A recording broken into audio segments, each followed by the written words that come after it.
তো hello everyone, I M A BSc nurse. তো আজ আমি তোমাদের মন্টেলিউকাস এমন একটা মেডিকেশন যেটা মেনলি আমাদের অ্যাজমা কন্ডিশনে ব্যবহার করা হয়ে থাকে এবং সেটা কিভাবে আমাদের বডিতে কাজ করছে সেটাই বোঝাবো আজকে খুবই শর্ট ট্রিকের মাধ্যমে।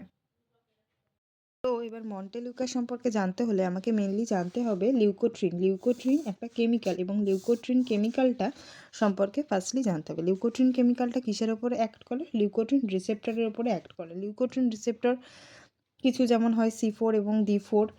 তো এই C4 আর D4 যে রিসেপ্টরগুলো সেগুলো মেনলি ব্রঙ্কাসের স্মুথ মাসেলের ওপর কিছু রিসেপ্টর রয়েছে এবং এখানে গিয়ে অ্যাক্ট করছে। তো লিউকোট্রিনটা ফার্স্টলি গিয়ে অ্যাক্ট করছে ব্রঙ্কাসের স্মুথ মাসেলের রিসেপ্টরের ওপর এবং যখনই গিয়ে অ্যাক্ট করছে তখনই কি হচ্ছে, ব্রঙ্কাসের ব্রঙ্কো কনস্ট্রিকশন হয়ে যাচ্ছে, মানে যতটা পরিমাণে এয়ার ফ্লো হওয়ার কথা ছিল ততটা পরিমাণে এয়ার আসতে পারছে না একবারে, তাই জন্য কি হয়ে যাচ্ছে, তাই জন্য হচ্ছে ব্রঙ্কো কনস্ট্রিকশন হয়ে যাচ্ছে। তো এবার আমরা যখন মন্টেলিউকাসটা দেব, মন্টেলিউকাসটা দেওয়ার ফলে কি হচ্ছে, যে রিসেপ্টরের ওপরে কাজ করছিল সেই কাজ করাটা বন্ধ করে দিচ্ছে লিউকোট্রিনকে।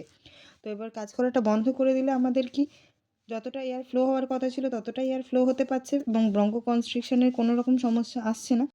তো এবার আমরা মন্টেলিউকাসটা মেনলি কোথায় দিয়ে থাকি? মন্টেলিউকাসটা মেনলি আমরা অ্যালার্জিক রিয়াকশনের ক্ষেত্রে অথবা অ্যাস্তমা কন্ডিশনে মোস্ট প্রেফারেবল ড্রাগই থাকে মন্টেলিউকাস। তো এই সমস্ত কন্ডিশনে আমরা মেনলি মন্টেলিউকাসটা দিয়ে থাকি এবং মন্টেলিউকাসটা কেন নাইট টাইমেই বেশি ডক্টররা প্রেফার করেন? কারণ মন্টেলিউকাসটা যে লিউকোটিন রিসেপ্টরগুলো রয়েছে সেই লিউকোটিন রিসেপ্টরগুলো আমাদের নাইট টাইমে বেশি অ্যাক্টিভ থাকে এবং নাইট টাইমে বেশি ক্ষতি করে, তাই জন্য মেনলি নাইট টাইমেই আমাদের মন্টেলিউকাস যে ড্রাগটা সেটা বেশি প্রেফার করা হয়, কারণ সেটা বেশি অ্যাক্টিভলি কাজ করতে পারবে তাই। So thank you everyone. এরকম medical study related topic related আরও ভিডিওগুলো শর্ট ট্রিকের মাধ্যমে জানার জন্য আমার চ্যানেলের সাথে যুক্ত থাকুন।